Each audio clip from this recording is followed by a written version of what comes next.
we have our news reporters on ground on the tally centers who are going to give us the latest numbers just in a few minutes. But according to the numbers we have right now, UDA is leading with 1,565, and then we have Jubilee with 1,222. We will be giving you the latest number. That's a story that we have been following up for you throughout this day. Kiambaa decides. Those numbers coming up shortly from our reporters in the tallying centers, and also in business we have the latest on the fuel prices. But first, let's have the latest highlight. Tallying of votes underway in Kiambaa after a dramatic day of vote casting. Paul Gisheru has a case to answer. ICC confirms charges against a Kenyan lawyer. Moving to quell more animosity, President Uhuru Kenyatta meets Marsabit leaders.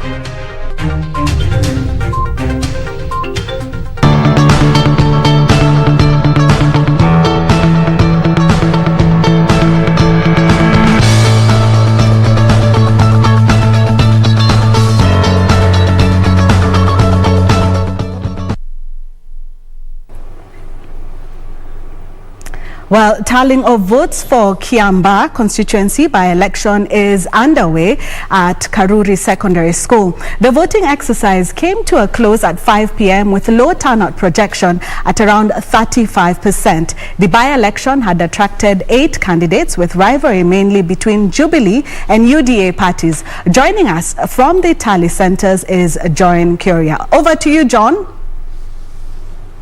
John, please update us on the latest at the tally centers. Thank you very much, Cynthia and Nyamai from the broadcasting house. And indeed, we're coming to you live from the Karuri Secondary School, the tallying center of the Kiambaa constituency by-election. As it is, the UDA candidate, that is Juguna Wanjiko, is firmly on the lead, followed by Jubilee's Kariri Njama. And as it was rightly predicted, this is a two-horse race between the Jubilee party and the UDA party. And as it is right now, is that the UDA candidate is ahead, and you can see from the board that is right straight ahead of you. You will understand that Cynthia Nyamai, I'm doing this from outside here, and then I have another camera stationed inside there. The last I left, it was about 14 polling centers reporting 2,032. I understand now the numbers have already gone up for both candidates, that is Juguna Wanjiko as well as Kariri Njama, and you have about 154 polling centers in Kiambaa constituency. Already nearly 20 are reporting their results, and we are here for the entire part of the night waiting for the results to be announced, and so that the IEBC declares the winner. Now I understand from what is going on that there are some celebrations ongoing. UDA has already claimed a win in Kiambaa constituency, but we would like to caution our viewers that those results are provisional, or what they have is what they have from their tallying center. The actual results of this election will be announced by the Independent Electoral and Boundaries Commission, that is a body mandated with announcing the results. And of course, every party can take claim to a win, but the ultimate declare or the person who declares the winner is the Independent Electoral and Boundaries Commission. Anyway, as things look right about now, is that the UDA candidate is firmly on the lead. That is John Juguna Wanjiko or Kawajiko, and then you have the Jubilee candidate Kariri Njama.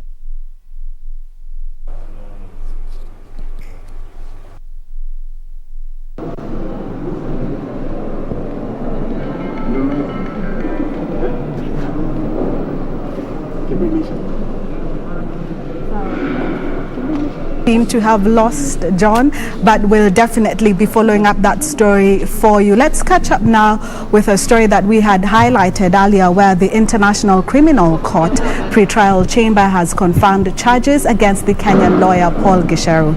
The court has committed Gisheru to trial after it found there was ground to believe that he committed as a perpetrator or under alternative modes of liability offenses against the administration of justice in the prosecution of the 2007 post-election crimes. Now we all have to access that. The court noted with relation to 8 witnesses, Gicheru alongside other people allegedly identified, located and contacted witnesses, offered and paid witnesses with financial or other benefits and threatened or intimidated them in order to induce them to withdraw as prosecution witnesses. The court further had that through intimidation, the witnesses were forced to refuse or cease cooperating with the prosecution and the court and to recant the evidence which they had provided to the prosecution. The decision on the confirmation of the charges only serves to determine whether the prosecutor's case should proceed to trial. However, it does not establish Gicheru's guilt. Gicheru surrendered to the Hague authorities in November last year alongside 2 others.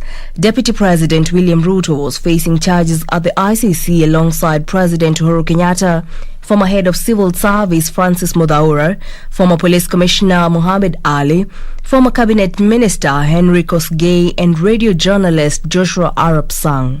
The famous Ocampo 6 were accused of murder, deportation or forceful transfer of population, persecution, rape and other inhumane acts during the 2007 post-election violence that left more than 1,100 people dead after the December 2000 elections. Reporting for Business Insights, I'm Jackie Wambiru. Former Kenya National Commission on Human Rights chairperson Kagwira Mbogeri has defended the response of the commission to the 2013 post-election chaos. Speaking when she appeared before the IEBC selection panel, Mbogeri said her stand against the treatment of demonstrators and the conduct of the 2013 presidential election was guided to the hint by the Kenyan Constitution. Mbogeri and 2 other candidates, Justice Abonyo Nyanghaya and Justice Maithia, who were interviewed on day 7, were tasked to outline how they plan to mobilize resources for IEBC.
who has been involved in several election petitions, vowed to seal all loopholes in the Commission's procurement processes. Can we have homemade-based solution to procure materials locally? That will be cheap. 2, can we ensure, because another cost of procurement is the disputes that come.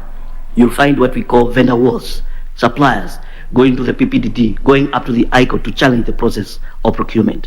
Can we be able to have a tentative dispute resolution when that comes? Because that will also reduce the cost.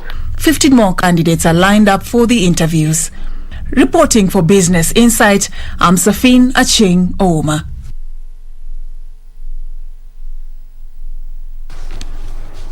Police Constable Willie Okati has narrated a statement he recorded of a journalist on the night before Sharon Otieno was found murdered.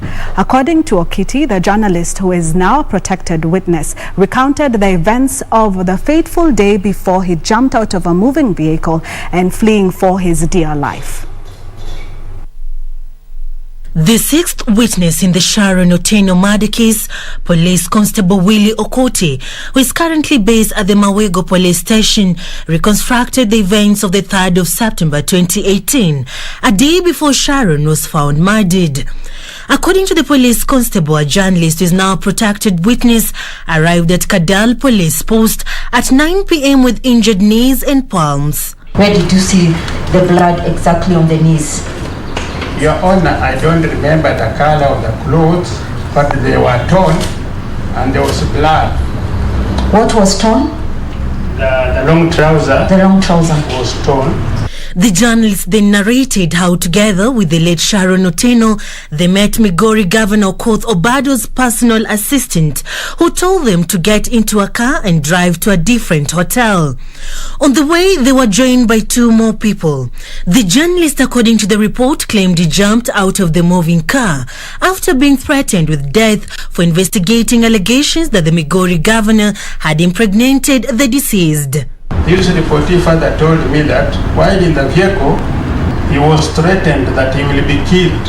The reason being that he was investigating allegations that the Migori governor had impregnated Sharon Otieno. The defense lawyers, however, questioned why the injuries were not booked in the occurrence book. You captured your statement, sustained injuries in the palms and knees. 29 prosecution witnesses are yet to testify. The next hearing will be from 4th to 7th of October, with 2 protected witnesses to testify.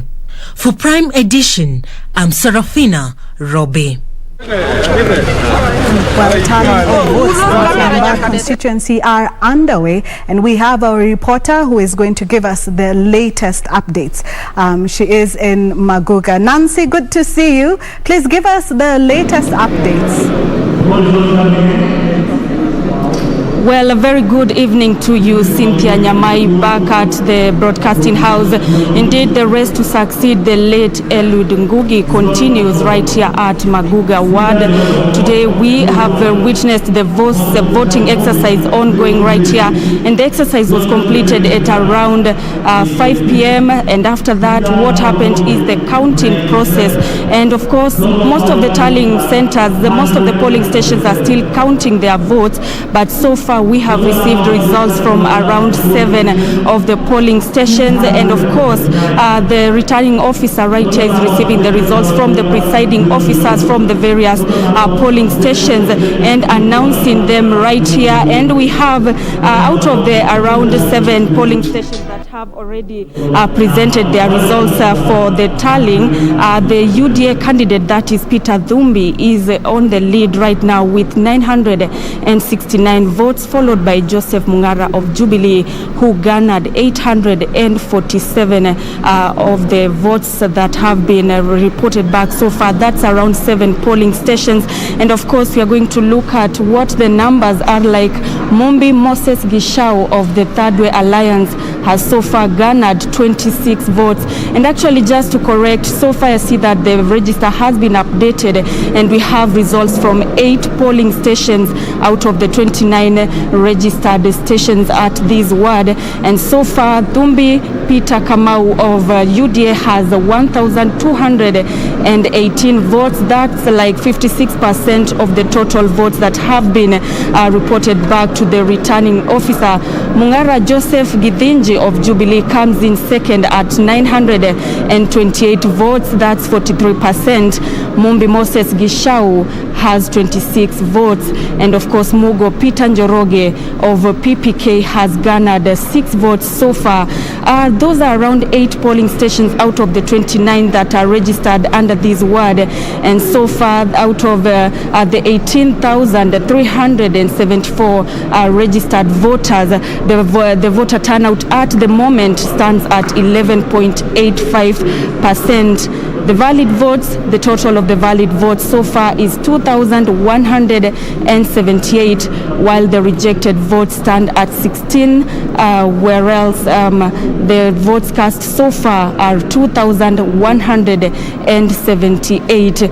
Those are just some of the numbers that we are looking at right here at this moment. We are still awaiting the results from the other polling stations. Remember that it is a ward that has 29 polling stations. Out of those, 8 have already reported, and of course we are going to continue looking at the numbers and updating our viewers as the bulletin continues. It is a tough battle, but as we can see so far, Jubilee and the UDA are actually on the lead. The UDA candidate on the lead, followed by the Jubilee candidate. That's based on the results that have so far been reported right here at the Muguga Wagatonye Tallying Center. Cynthia, Nyamai, we are going to continue keeping tabs on everything here and updating our viewers. But for now, I hand it back to you at the broadcasting house. All right, thank you, Nancy. As you heard it from Nancy, they are on standby. They'll probably be there the whole night, just giving us the latest updates. And as she has just told us, UDA is still on the lead with 2,032, and also Jubilee following right behind with 1,653. Again, UDA 2,032 and Jubilee 1,653. Those are the latest numbers you've just had. Our reporters John and Nancy live from Muguga and from the Kiambaa constituency, where we have the by-elections. We'll take a short break, but after that we'll have more stories for you, including in business, where we'll be talking about the latest fuel prices.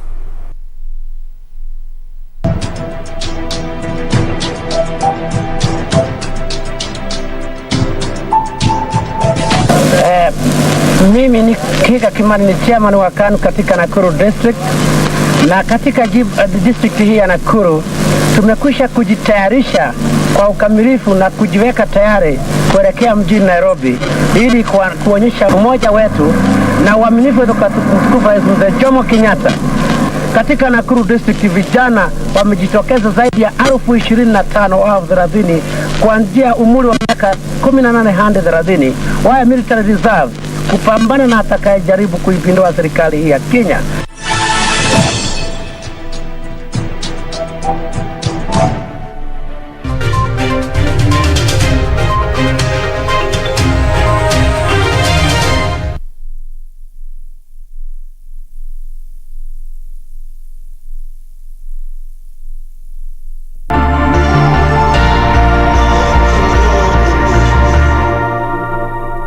My name is Muhammad Ahmed Muhammad, the CEO of Kenya Deposit Insurance Corporation, popularly known as KDIC, with the mandate of being a risk minimizer, which entails, 1, to provide deposit insurance, that is in the unlikely event of a bank failure, that is the insured sum which is paid.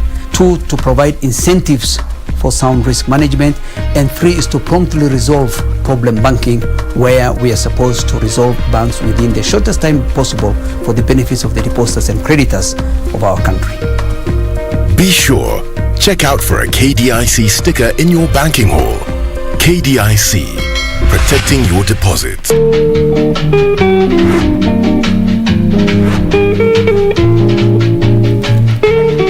Mheshimiwa alinipatia ngili 10 na nyinyi mnaandika ngili.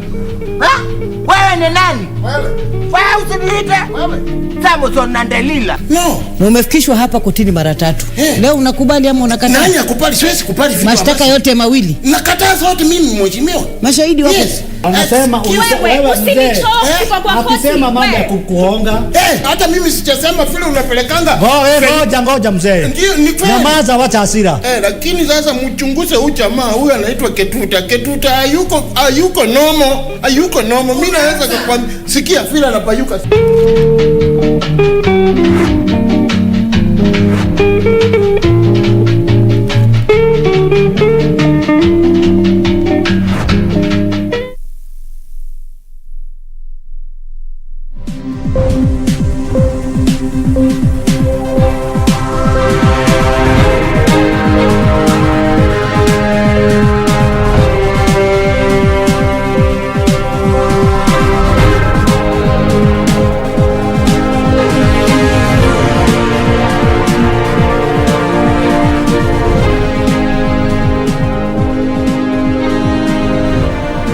Welcome back to Prime, and let's catch up now with the business news.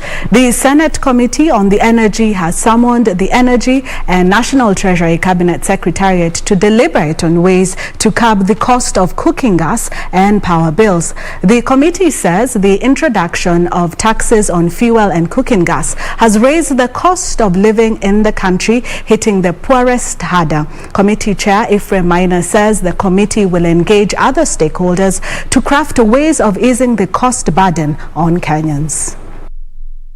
This month, the National Treasury reintroduced a 16% value-added tax liquefied gas after delaying it for 1 year. This has increased the cost of the commodity by between 150 to 300 shillings, causing a major public uproar. The Energy Petroleum Regulatory Authority has also been accused of being insensitive to Kenyans by frequently adjusting fuel prices. Most people are going through a fairly difficult economic time. And we feel that kind of taxes that have been leveled, like on the MECO, cooking gas, at that basic level is a bit too much for ordinary people. The Senate Energy Committee says it has summoned the Cabinet Secretaries for Treasury and Energy to find a solution to the high cost of fuel and cooking gas. We intend to engage the Ministry of Finance, the Ministry of Energy, and see what can be done.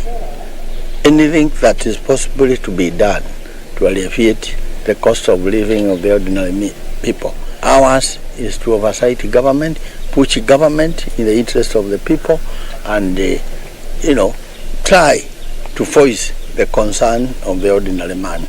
Committee Chair Ephraim Maina says EPRA should hold off any future hikes until a solution is arrived at through stakeholders' consultations.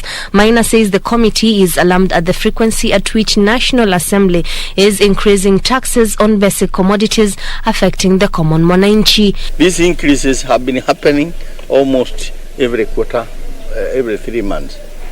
Therefore, it's something we have to carry on pursuing. Juni Karisambele from Mombasa County. Now, Kenya has received slightly over 300,000 international arrivals in the first half of 2021, according to data from the Tourism Research Institute. Majority of visitors were from the neighboring countries, as the United Kingdom arrivals continue to dwindle after it added Kenya to its red list. Majority of the arrivals were from the US, with almost 50,000 Americans visiting the country. Ugandans were second with 31,000 visitors. UK dropped to number 5 in what the Tourism Ministry says was occasioned by effects of unfair travel restrictions that saw Kenya being added in the COVID-19 red list. According to the report, most visitors came to visit family and friends, while 93,000 came for meetings, incentive, conferences and exhibition purposes. Jomo Kenyatta International Airport was the major point of entry in terms of air transport, accounting for 71.7% of the total arrivals, followed by Moi International Airport Mombasa, and finally Wilson Airport. Other points of entry constituted 69,000 arrivals. January and June recorded the highest number of visits. This comes even as Kenyans in the diaspora continue to increase their investments in the tourism sector at the coast. The diaspora want to leverage on product diversification to attract tourists during the impending peak season. As you come in, you're coming in and we're taking you to a different place. You can go to a campsite area in the evening where you can be able to see hippos by a river or flamingos. You can see something different. So we are moving away from the traditional idea of going to the big parks and focusing on the local areas. Benson Rioba reporting for Business Insights. Now to Tax 101. Have you rented out your property for residential use? If you have, then you're required to pay residential rental income at the rate of 10% on the gross rent received. As our reporter Caroline Jenga explains in this week's episode of Tax 101, there is a huge difference between residential income tax and rental income tax. Rental income tax is charged on rental income received from renting out property. Taxation of rental income depends on how the rented property is used for residential or commercial purposes. On the other hand, residential rental income, also known as monthly rental income, is the earning derived from renting out residential properties for use or occupation. This tax applies to individuals and corporates with residential property. Residential rental income is final tax. This means that any income from a rent that is subject to residential rental income tax is not liable to any other tax, and therefore persons are not required to declare the same in their annual income tax returns. The landlord is required to pay residential rental income tax at the rate of 10% on the gross rent. For example, if a landlord is earning a gross rent of about 30,000 shillings in a particular month, he is required by Kenya Revenue Authority to remit 3,000 shillings at the end of that month. In addition, no expenses, losses or capital allowances are allowed for deduction from the gross rent at the time of filing the return. Every resident landlord receiving rental income of between 288,000 shillings and 15 million shillings per annum are obligated to file and pay for monthly rental income tax, while those earning below or above this threshold file annual income tax returns and declare rental income together with their income from other sources. This came into effect after the Finance Act 2020 amended the minimum and maximum rental income threshold such that the upper threshold of monthly rental income increased from 10 million shillings to 15 million shillings per annum, while the lower threshold increased from 144,000 shillings to 288,000 shillings per annum. The monthly rental income return is filed on the iTax system on or before the 20th day of the following month. Your typical mobile... Verify the authenticity of medicine at the point of purchase thanks to a new mobile app developed by a Kenyan. The app, dubbed Tambua Solutions, uses a barcode scanner to verify if a drug is genuine or not, and in the process is helping safeguard safety and health. Tonight on Tech, Alan Aoko gives details on this app, which aims at ensuring that the pharmaceutical outlets sell legit products. Mobile phone device has surely come a long way from just being a device that bounces transmission signals from satellite dishes like the ones you've seen behind me. Now on Tech One, we look at the trade-off between the mobile phone technology and health, as we have that reminder of how much you can use mobile phone technology for solving our greatest health issues. The World Health Organization approximates that 10% of the global pharmaceutical market consists of counterfeit drugs, but this estimate may exceed 50% in some countries. In Kenya, a media report in 2017 quotes the Anti-Counterfeit Agency as saying that as much as 40% of all malaria drugs in the market could be counterfeit. This and other cases of people complaining about counterfeit or substandard medicines drove Tambua Solutions to innovate and enable consumers get expiry dates and manufacturing details of drugs they seek to purchase. Tambua is a simple mobile application that detects whether a product is genuine or fake by use of a barcode or a batch number.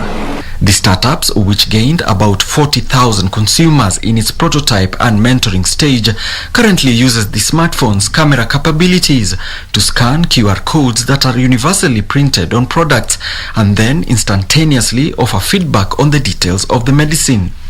We at Tambua need data to feed into our system, which will enable consumers access authenticated drugs by using our platform. The startup is working with several government agencies involved in fighting such vices, such as Drug Regulatory Authority, that is the Pharmacy and Poisons Board, to help with verification and classification. Currently, the Kisumu-based startup mainly targets merchants in Kisumu and Nairobi, but plans to expand services across the country. They say technology is the best form of problem solving except for all the others. And at least in the Kenyan space, we've seen techpreneurs coming in to solve society's largest challenges. Alan Aoko, Tech One. Thank you, Alan, for that report. Tech One will be coming in every Thursday. Remember, you can send us your feedback on KBC Channel 1 on all our platforms, Twitter, Facebook, and also Instagram. That story actually was an idea that we got from your feedback. Moving on, the government will start fresh stakeholder meetings to resolve the standoff that has seen delays on construction of the Malewa Dam in Kinangop, Nyandarua County. The 35 million shilling dam has been rocked by controversy, with horticulture farmers claiming construction of the multi-billion shilling dam will dry off Lake Naivasha, that is the lifeline for their farming activities. Construction of the 35 billion shillings Malewa Dam in Nyandarua County is yet to start a year after it was commissioned. Flower farms and water users have been opposing its construction, saying it will dry off Lake Naivasha. The government seems to have caved in to the demands, calling for fresh consultation meeting with key stakeholders to solve the standoff. That from the source to the users, it is a very wide area in terms of geography, but is also having a lot of interest because of the economic importance of the ecosystem around Naivasha, and therefore it is important everybody is carried along. It is important that everybody's input is considered, even as we do the final design work and resource mobilization. However, Water CS Cicely Karaoke says once constructed, the dam will provide a long-lasting solution to the endemic water challenges in Nakuru County. The final inspection of this project, so important in a manner that the water which is now going to be conveyed, you have witnessed me putting on the system from here. And the system, we've also watched that the meters, the water now has started running. This water is being conveyed all the way to the Naivasha Industrial Park, where I'm inviting that we now move so that we can see the booster tank and the water that is already there, and we can move all the way to the end position to be able to witness the flow of this water. Now, Nakuru County and its environs are considered water deficient regions by the Water Management Resources Authority. The CS further says plans are underway to construct 2 more dams in Nyandarua County in an attempt to address water scarcity in the region. Improvements or variations that we may wish to undertake, and which I have directed the team of Central Rift here today, represented by the chairman and the CEO and the board members, that the water kiosks which are going to convey water to the residents who are on the critical path or on the way of the pipeline as it finds its way to the industrial park be constructed in the coming up to 3 weeks is the time we have agreed, so that by the 2 dams are part of the planned water projects that will supply water to the planned Mai Mahiu and Naivasha Industrial Park.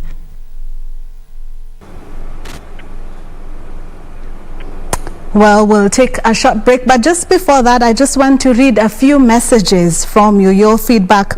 Paul Victor Otieno says that he is tuned in And we also have Nancy Mugo saying that she is watching all the way from Homa Bay. Or you guys remember that you can send us your feedback on all our platforms. That is KBC Channel 1. We will definitely read some of your feedback and also catch up on the stories that you will recommend for us. We are coming back shortly after the break.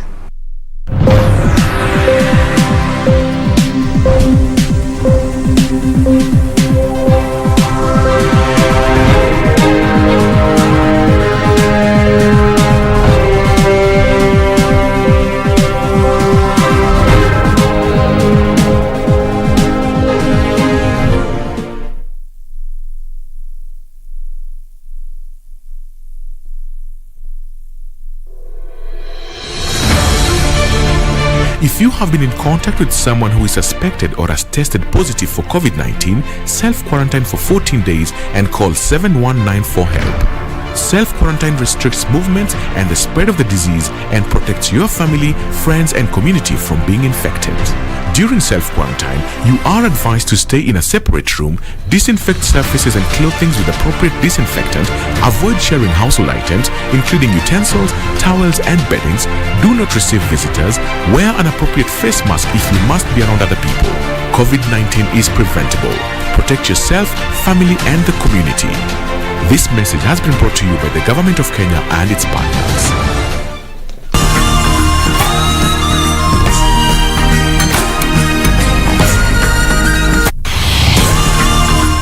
This week on Zurura, a warrior whose weapon of choice is glass.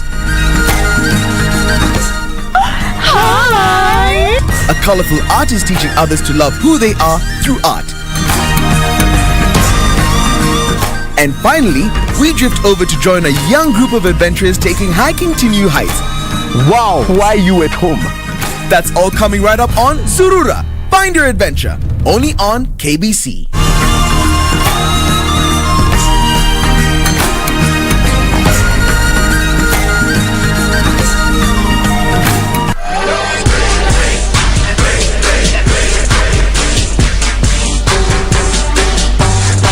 I'm gonna bring chaos to you, and chaos is gonna bring you to the hospital. Mayor of Miami himself, Kiambaa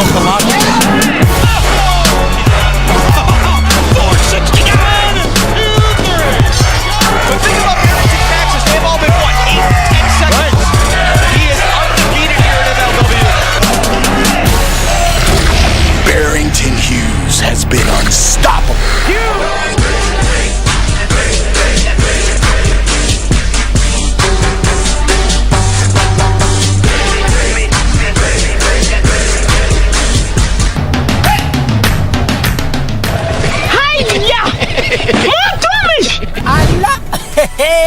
Nissan Serena ndio hii, na unaweza kuwa wewe ndio tunapikia simu. Kodi ya Nissan Serena ni NS, alafu kisha kwenye amount ni 50 bob. Hii Nissan Serena tunakupatia na shilingi 50. Kujiunga na QuickBid ni rahisi. Enda kwenye M-Pesa, bonyeza paybill, kisha weka business number 4032353. Kwenye account weka kodi ya bidhaa unayotaka na bid yako ya chini zaidi. Kwa mfano TV 16, kisha weka shilingi 20 tu kama idadi yako. Weka bid yako pia kwenye www.quickbid.co.ke. Kumbuka, bid ya chini zaidi ya kipekee ndio hununua. QuickBid, bidhaa bora kwa bei ya chini.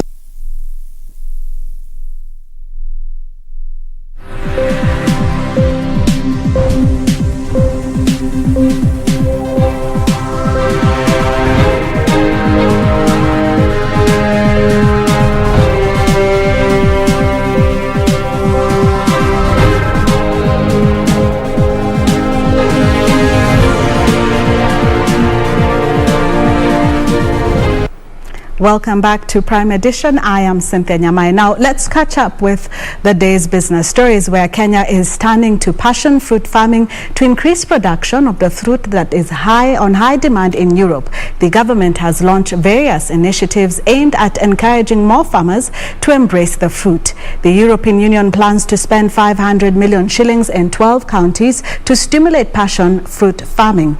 Passion fruit is the third most popular fruit in Kenya after mangoes and avocados. Edwin Kipkoech Rono ditched maize farming in 2018 Aftermarket prices collapsed by 40%, while the cost of production jumped by 30%. Rono started off by planting passion fruit seedlings on 3 acres at his farm, before gradually expanding the acreage the crop covered to 14 acres.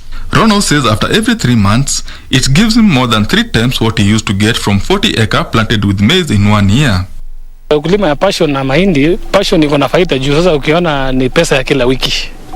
Mahindi unapatanga kwa mwaka. Rono says passion fruit farming is less labor intensive, requires less land for cultivation, and has a lower cost of production. Tutafute njia badala ya kufanya kazi ya farming. Tuione kazi nzuri yenye itatupea faida. Juu kazi ya passion iko na faida. Farmers are now planting fast maturing passion fruit variety that takes only 6 months to mature. On an acre, one can harvest between 1,200 to 1,500 kilos per season, with the yield fetching an average of 140,000 shillings. To help farmers access additional international markets, the European Union plans to spend 474 million shillings to strengthen passion fruit farming in 12 counties. Under the Market Access Upgrade Program, the EU is training farmers on proper passion fruit husbandry and offering quality seedlings that requires minimal chemical treatment to grow. So through markup, we are able to promote youth entrepreneurship within agriculture and also access to jobs within agriculture.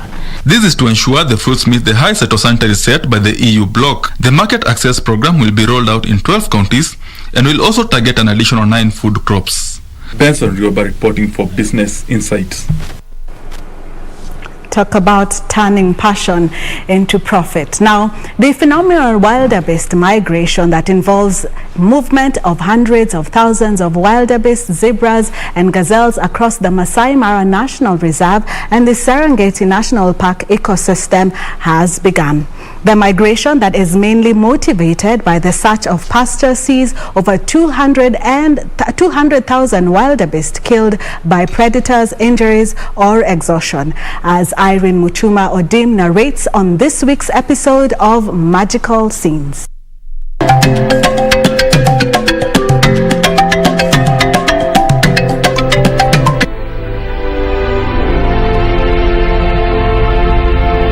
Wildebeests, zebras and gazelles move from location to location in search of fresh, lush grass. Comes at a cost. It is believed that over 200,000 wildebeests die every year, killed by predators, injuries and exhaustion. It's during this time of the year between July and August that we all look forward to as we experience this great spectacle. I think the month of July was off to a slow start. Everyone, every potential traveler was waiting for word on migration, which unfortunately, delayed by a few days. But as of yesterday, we've had a few groups of the wildebeests crossing over at Sand River. Other than the wildebeest migration spectacle, Mara is also home to other wildlife such as the Big Five. It feels like family, it feels like home. It's just been the best honeymoon ever that I can imagine. It's heaven on earth. So if you haven't come, you should definitely come. Time like this, we have many international tourists coming in because of course the vaccines have come in and the country is now open, so we're really excited for that. To some, the Mara is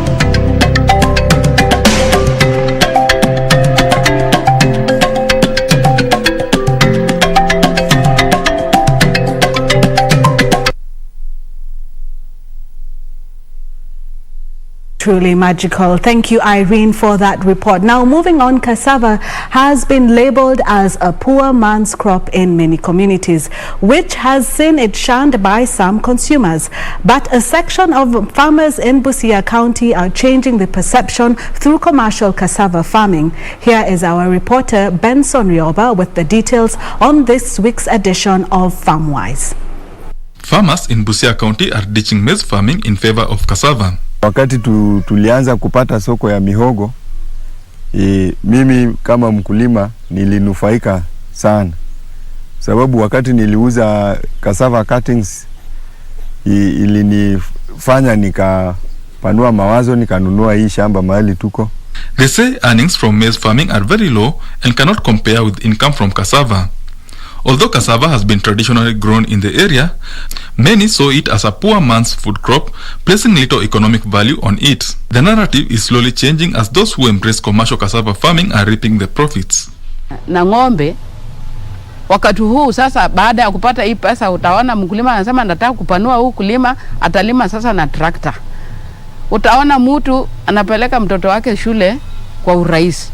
Utaona mwenye wako kuwa na nyumba anasema nimenunua mabati baada ya kuuza hii bidhaa, nimenunua mabati, nimejenga semi permanent yangu.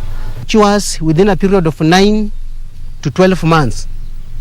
You have food on the table, you have money in the pocket. With increased production, value addition initiatives have been started involving production of cassava flour. Unga ya mihogo tunachanganya na ya ngano kidogo kwa sababu ya kuongeza hiyo elasticity yake, na tunatengeneza chapati, tunatengeneza mandazi, tunatengeneza crackers, na pia mihogo yenyewe inaweza tengeneza crisps.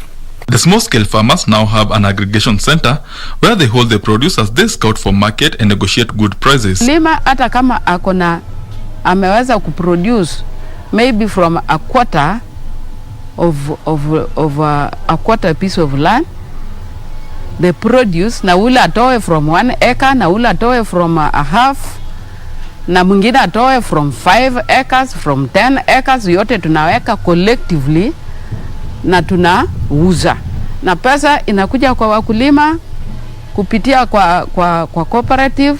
Some farmers have started reproducing the new high-yielding seedlings to sell to other farmers who are seeking to join the venture.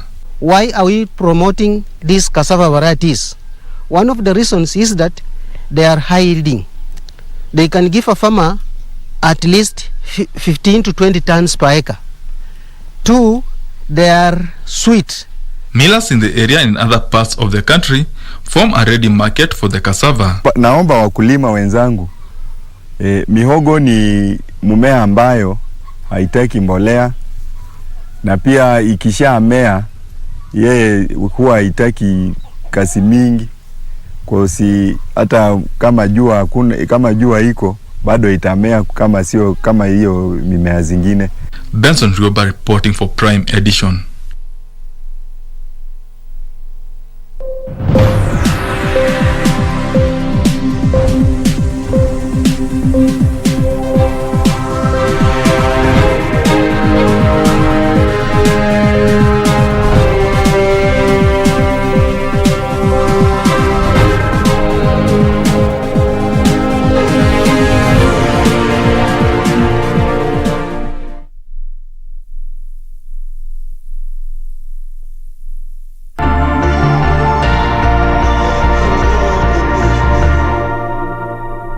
My name is Muhammad Ahmed Muhammad, the CEO of Kenya Deposit Insurance Corporation, popularly known as KDIC, with the mandate of being a risk minimizer, which entails 1, to provide deposit insurance, that is in the unlikely event of a bank failure, that is the insured sum which is paid.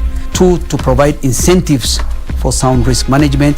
And 3 is to promptly resolve problem banking, where we are supposed to resolve banks within the shortest time possible for the benefits of the depositors and creditors of our country.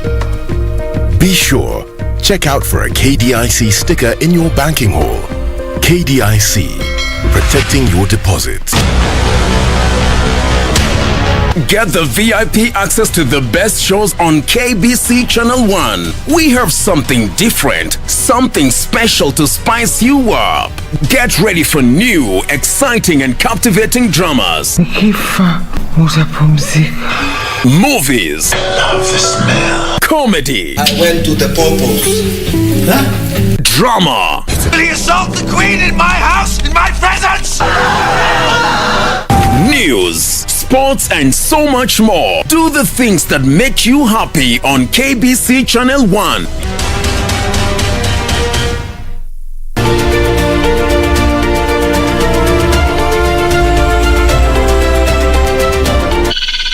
the vulturine guinea fowl, an animal that has the head of a vulture, the colors of the most brilliant of species, and the tail of a peacock.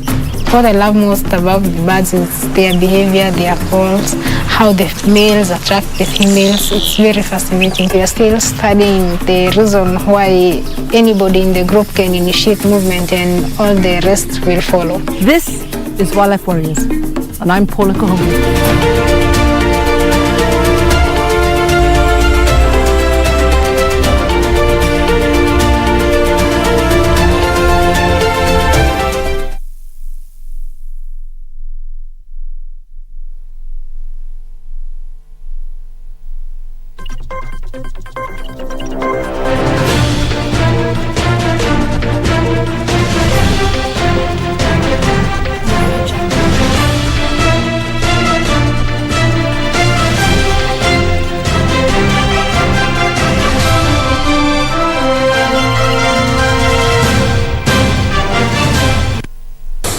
Well, good evening. I'm Richard Munga with the day's sports.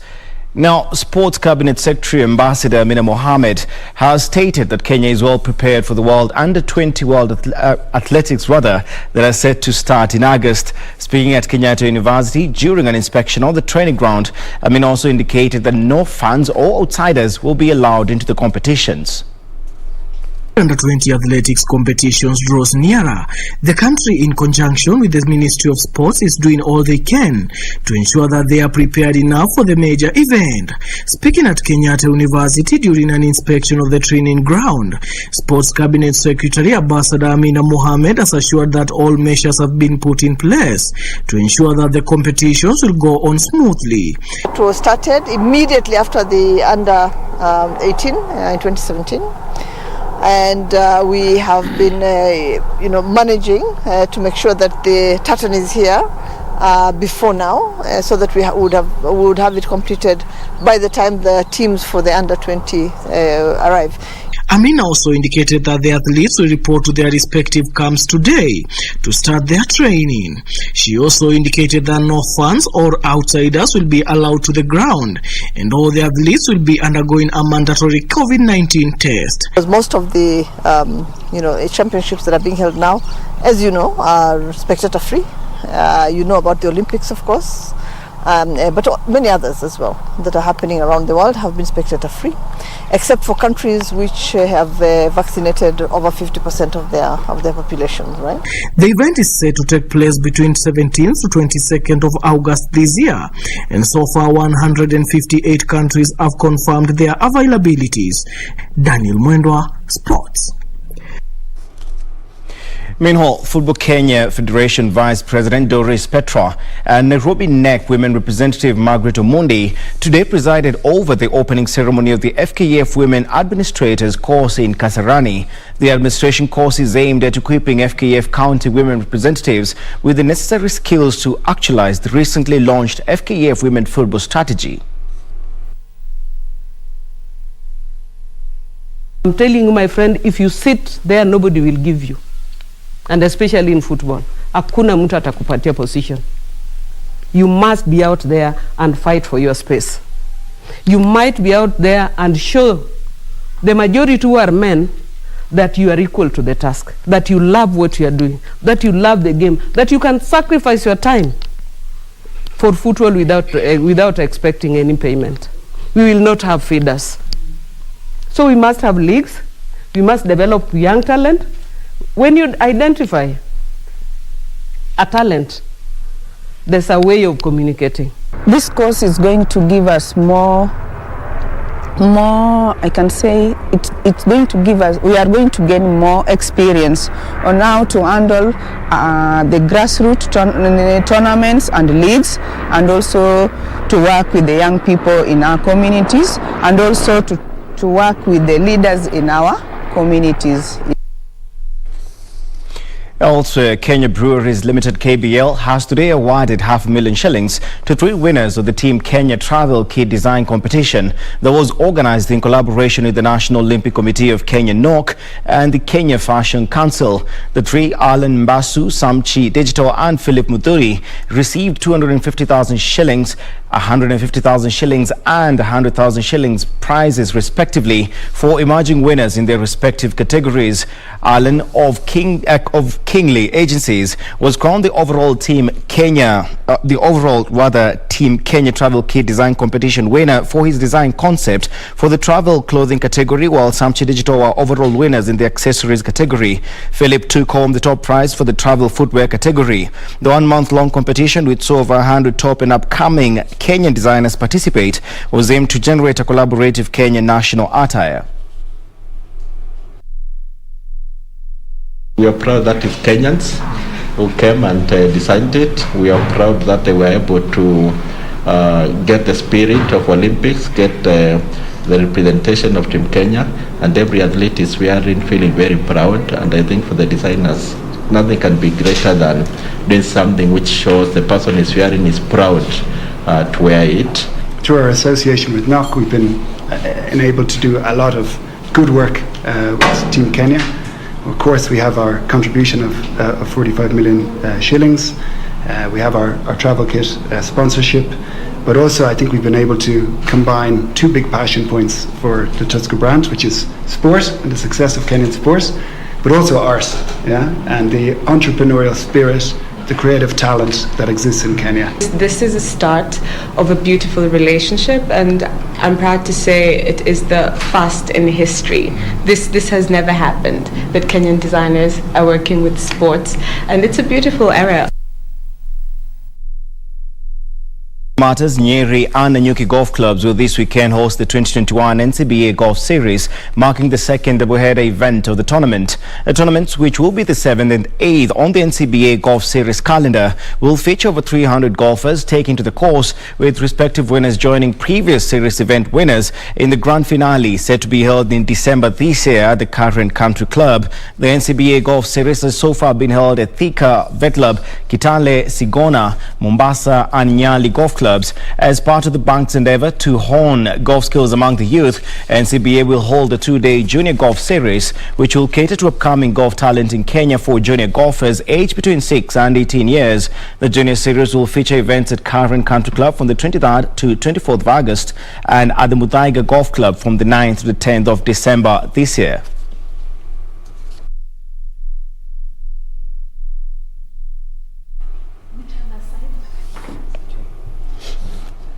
Well, globally, Kalle Rovanpera laid down Rally Estonia marker by scorching to fastest time at a sun-kissed shakedown on Thursday morning, in which the top 3 were blanketed by 6/10.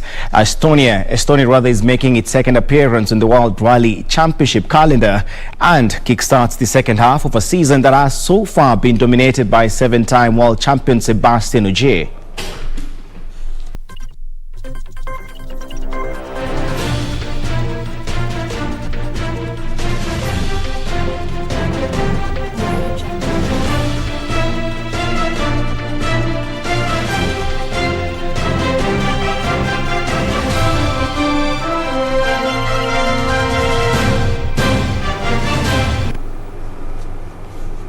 Well, that's it for KBC Sports tonight. I'm Richard Munga. Always remember to catch all the stories that we had for you tonight, as well as other sports updates on our YouTube page, that is KBC Sports. Oh, thank you for your company. Do enjoy the rest of your viewing. Oh, don't go too far. Cynthia Nyamai is on the other side of the studio with some updates from the biggest story that we had today in the country. Cynthia.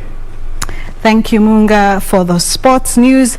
I've just been catching up with our reporters Nancy and John in Kiambaa. They are at their tallying centers. Nancy is in Muguga. We spoke to her earlier on. And the latest numbers so far, as you can see on the screen, UDA has 5,005, and also Jubilee right behind 4,602. So UDA is leading with 5,000 N5. Jubilee right behind them, 4,602. You heard Nancy earlier say that they will be at Kiambaa throughout the night to give us the updates. And those updates, we're going to share them on all our social media platforms. That's KBC Channel 1 on Twitter, Facebook and Instagram. We will be keeping you updated on the by-elections at Kiambaa. That's it from now from our desk. See you tomorrow.